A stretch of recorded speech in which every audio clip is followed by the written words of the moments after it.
Police moved in on protesters at the University of Texas, cracking down on pro-Palestinian demonstrators there. At Columbia, demonstrators defied a 2 p.m. deadline given by school officials. The university said in a statement they would not divest from Israel as talks with protesters broke down. Embattled President Manoush Shafik said the school's encampment created an unwelcoming environment for many Jewish students and faculty. Protesters were told to clear out or face suspension.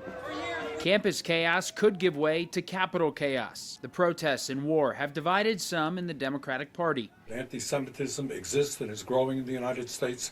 That exists among some people in the protest movement, of course. But here is the reality. Right now, what Netanyahu's right-wing, extremist, and racist government is doing is unprecedented in the modern history of warfare. But more moderate members of the party have stood with America's Middle East ally. It's very clear that there is a very germ of anti-Semitism in all of these protests, and then sometimes it flares up. I don't believe living in a pup tent for Hamas is really helpful. The divide widening as campus protests continue in the background.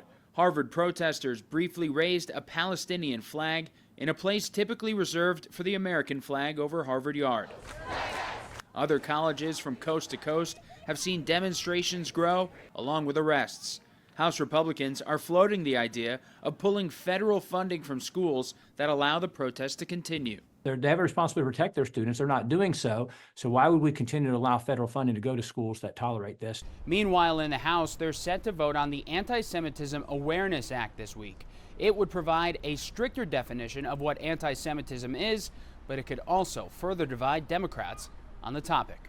Reporting in Washington, I'm Matt Gelka.